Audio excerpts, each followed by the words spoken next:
Well, we're going to get started here. So we only have one mic, so I'm going to just get the ball rolling with a question, and then I'm going to let these guys rabbit hole as much as they want. If it dies down, I'll rabble rouse once more. All right, so here's a question. Given what we just witnessed down south, where we realize, I think everyone was surprised at the degree to which the ideas that were sold to the voting public in the US were very popular, and that surprised a lot of people. My frustration as a regular Joe, and I'm sure some of you share this frustration, why are our politicians on the supposedly right side of the aisle not getting motivated to basically sell the Canadian public the same thing that was sold down south, which is completely ignoring the whaling media on the left, the mainstream media, social media on the left, and the powers that be on the left side of the political.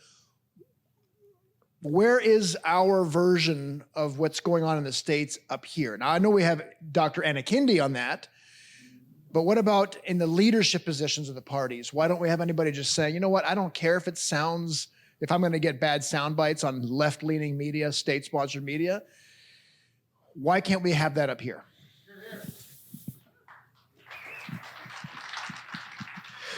Well, I can just give you a very quick Alberta perspective. We have some Albertans in the house, I'm sure. So, from what I've seen from the Conservative politicians in Alberta the last 5, 6, 7 years is they want to be liked by the media. Jason Kenney wanted to be liked by the media, and I believe Danielle Smith wants to be liked by the media. We saw a little bit of pushback on the media when she ran, in the run-up to the Alberta provincial election. But something changed. Something has changed. She backed off the populist track that she seemed to be on. It was really rural Alberta that got Danielle Smith elected, and that prevented NDP from taking control of Alberta again. And it was very close. It was a matter of, I think it was a total of a few thousand votes difference, and Alberta would have been full NDP, and well, you know what that is like. And so I think it's just, and I've heard this statement that, campaign Danielle's is not, Premier Danielle, like it's the way you campaign is different from the way you govern, and it's you're basically, you become a different product almost. You become transformed by the PR team, and I think the Conservatives have to take on the media head on, and they're just not doing it. They're afraid of the media. They're afraid of being painted negatively in the media. They want to be loved. They want to be praised. And I think that's why they're not getting the results that Donald Trump got.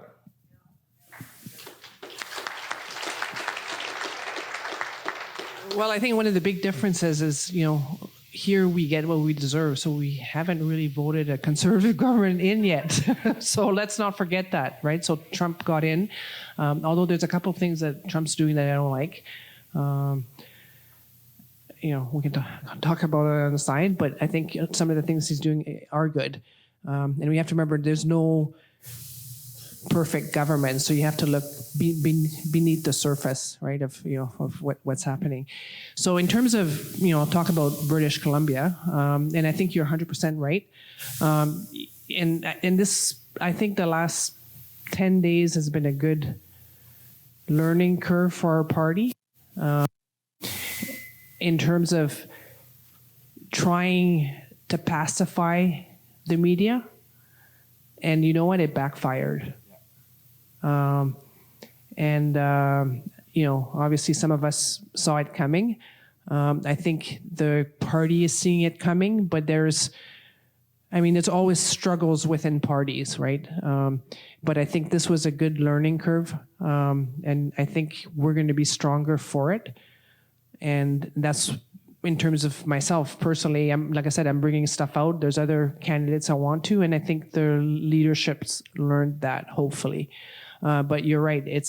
We're still pandering to mainstream media, and we're actually not listening to the grassroots. Second is, I think, there's a huge divide between rural and cities. And right now, cities still have, in a sense, more percentage of votes. So, that's where the politics come in and you want to get in. So you're pandering to the more woke-ish city. But even the city is starting to change. So, yeah.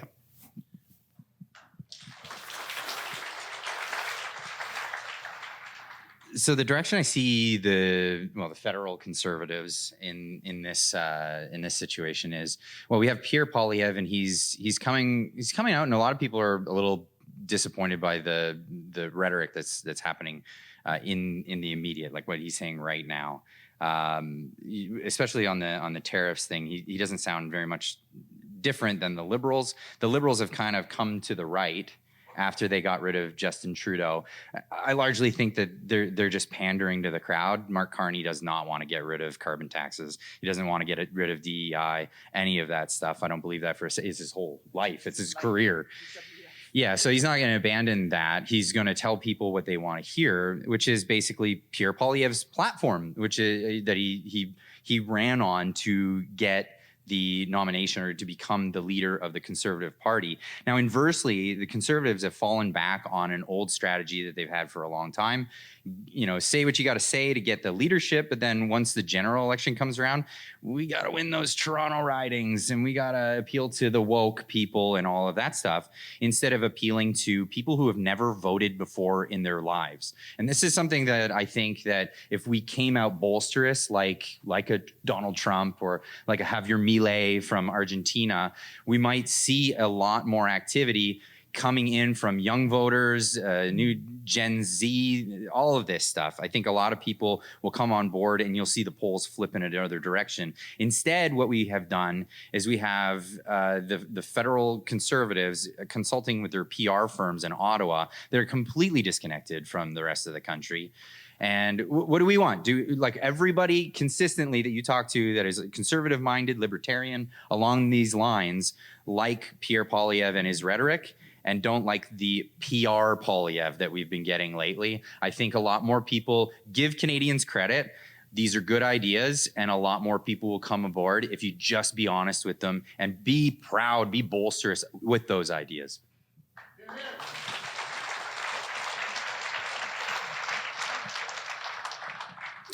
Okay, so just rolling off of that, here's my dilemma, and I want your guys' advice for us, the average voter. We're going to get, hopefully, a federal election sooner than later. Now, someone like me, I like what Maxime Bernier says, and he seems to say he's the closest thing we have. He is what we are looking to have in Canadian politics, is a truth teller who says off camera, because I've interviewed him before in the green room, he says on stage what he says off camera and vice versa. There is no game being played. He doesn't have a PR staff. So the problem, though, is we're going into a federal election. If you vote strategically for Pierre, hoping for the best, do we then just get Trudeau light with Pierre? Because he's made a lot of promises with immigration that I don't care if he axes the tax. He can axe that carbon tax all day long. Great. But if you keep bringing in new Canadians at the rate that he has promised people that are immigration hungry, well, then you're going to have to print more money to subsidize those families, because 4 out of the 5 of them that come here are subsidized heavily. So that's a tax in and of itself. So do we vote our values? Because my whole thing is, if I'm a politician on the federal scene now, it's like, it's time to go for broke as far as I'm concerned, right? Either we vote our values, speak our values, share our values online, and actually just tell people exactly, stop individually fearing peer pressure, and then vote for a politician that has our values. But will that end up being disastrous by handing then a minority government or worse to the Liberal NDP coalition? So what are we to do federally this year?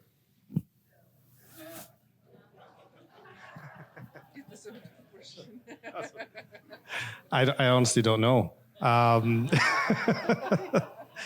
truly don't know. Yeah, do you want to maybe take this one? So let me tell you that I have voted for Maxime Bernier in the past.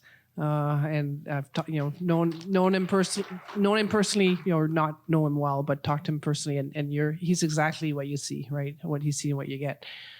But at this point, again, it's there has to be a strategy, and I personally believe at this point we're in such, the tariff is just a what's the word I'm looking for?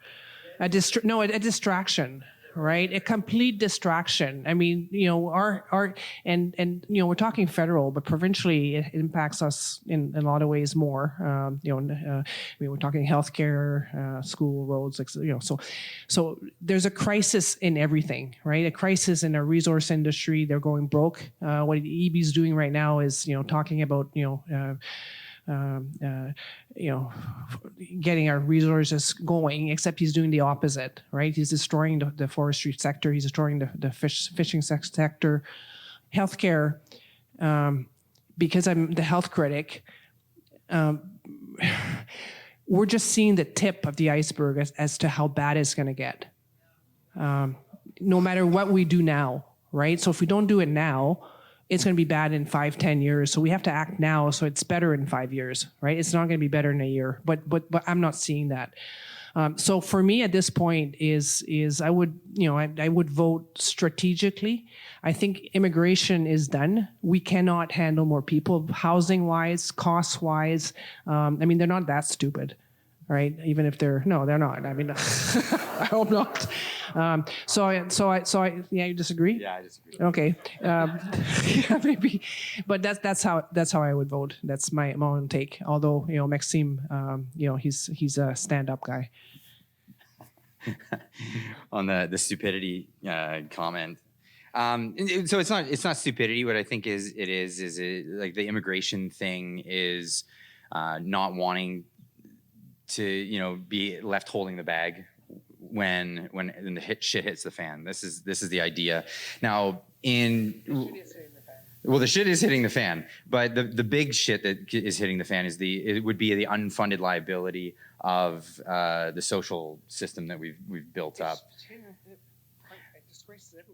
Right now, there's crisis everywhere. There's housing crisis, affordability crisis, and we're talking, people dying on a wait list. Cancers, you can't get in to see the cancer doctor. We cannot handle more people, and they know it, right? They know it. So the reason why I say that is because so pensions, old age security is a bit of a Ponzi scheme that started a long, long time ago, and the only way to pay off the people that are collecting now is to bring in new people paying. And we have a low birth rate in Canada. This is the Band-Aid that all politicians want to just put on it. So it's kicking the can down the road so the next politician in 10 years has to deal with it. And it's cynical to say that, but it's cynical that they do it in the first place. So that's the thing. Now, getting back to the original question is how do we, what strategy? Because of, do we go with the big tent or do we try to prop up new parties? Now we have an example right here of actually bringing in another party, and that goes against kind of what my theory is here. And it's that, the communists didn't take over Canada by making the Green Party popular. They took over by bringing communists into the Liberal Party. This is how they did it. And if we want to bring free market principles and real conservatism, real libertarianism into Canadian politics, I think we do it through the big tent parties, and we take over those parties, and we do it through all the same means that the CCP and all this election interference has been doing it. They're not doing it in the general election; they're doing it in the primaries at the party level. And so it's incumbent on us to get more involved. But we need to bring in freedom-oriented people, liberty-oriented people, free market principle people into these positions to be running in the first place. And then the general election can take place, and then whatever they're gonna choose the communist or the libertarian, and that's kind of how I see it. This is how we should play it. This is how they played it, incidentally, in the United States, and how the Republican Party went from the neocon warhawks to what it is today. And this is why we have ex-Democrats like Tulsi Gabbard, RFK, Donald Trump, and Elon Musk stepping up to the plate and doing some real things. And I think they wanted to do it several years before, but Javier Milei got the bite on them, and he got elected last year, and he's been doing a fantastic job. So yeah, we need to move in that direction. I think the big party ticket, or the big tent party, is the way to go. Of course, you guys are the exception to that. But take over. I agree. Right. Yeah. Yeah, I think I agree with that sentiment as well. I think we even saw glimpses of that. I mean, we saw Pierre Poilievre start to talk about, rehiring the unvaccinated nurses. For a long time, he was talking about, well, let's just bring in, tens of thousands of nurses from the Philippines and so on who are going to be vaccinated and are going to push the jabs on everybody and be swallowed up by the system. But I think if people push back and put pressure on that big tent party, I think the politicians are responsive to that, and I think they can be moved in a different direction. And I saw Pierre Poilievre sort of move off those positions and sort of take up some of the more grassroots things that all of us want him to take on.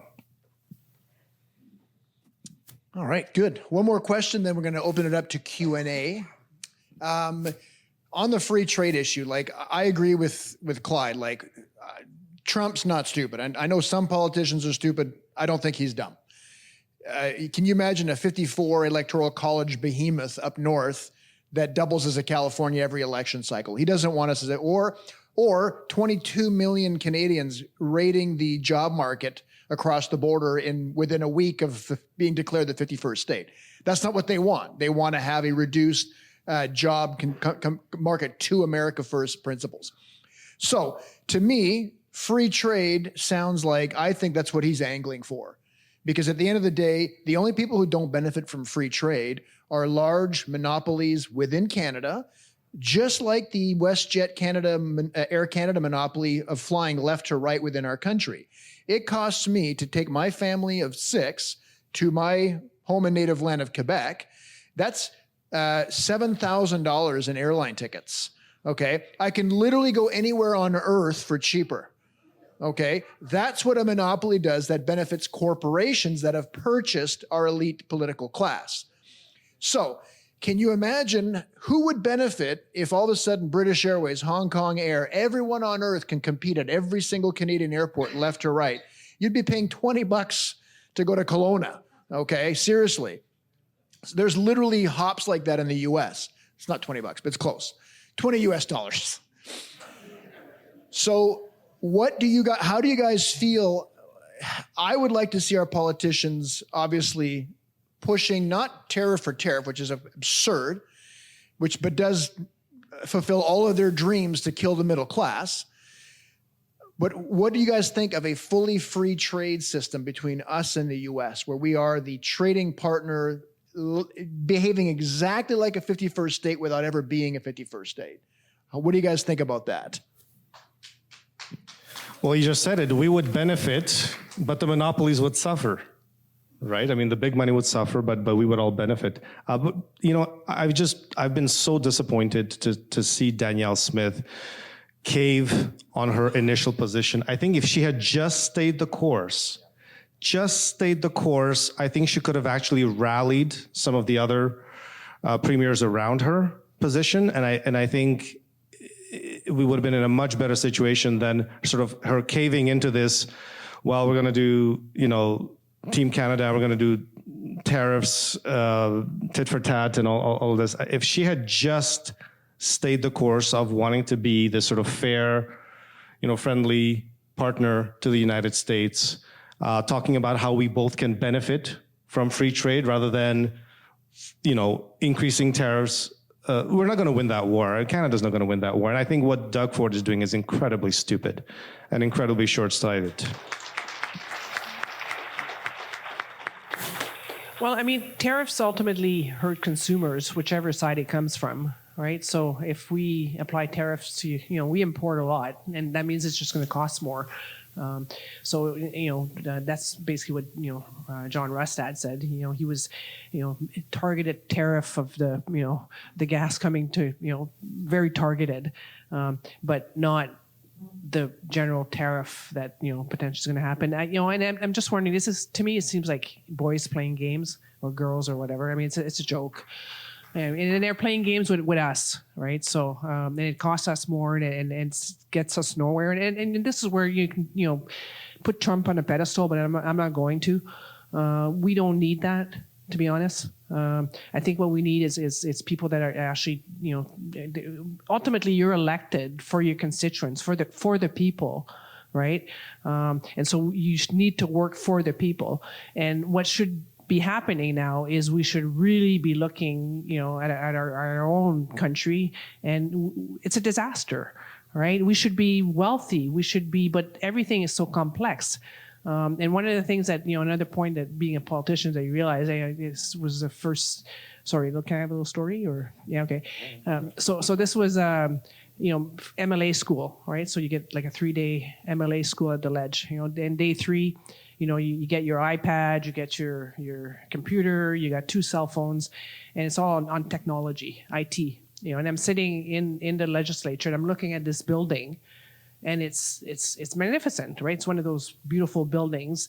It's a legacy. And then as thinking that we used to have a railway going from Comox to Victoria, right? It's no longer there. So we're all busy, on IT. Right, getting all this information and basically not leaving any legacy. And we're just busy doing more bills that complicate people's lives. So I think the bill should be how to remove bills, like Dodge, right? Simplify people's life and let them live and make money. I couldn't agree more on that one. So getting to what Doug Ford said, so this is the whole trade thing. Doug Ford, in his moment of pride, exclaimed that Ontario is the LCBO is the largest purchaser of alcohol in the world. It's an interesting statement, especially one to be proud of, because when you're talking trade wars, you don't talk about the monopoly that you have in your own region. When you're talking in like your international partners.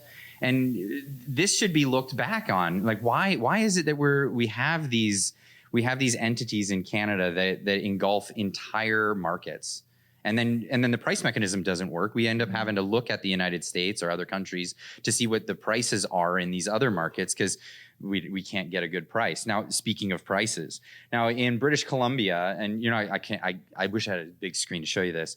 You walk into the liquor store and you go to the whiskey aisle, and it'll be empty, and it just has signs that says, "Consider buying Canadian." This is across the country. This is not just British Columbia. Of course, David Eby was very proud of that, and then he reneged on it, and then he was proud of it again. And we're going to go back and forth probably a few more times on that. But let's take into consideration the prices. Who is this hurting really?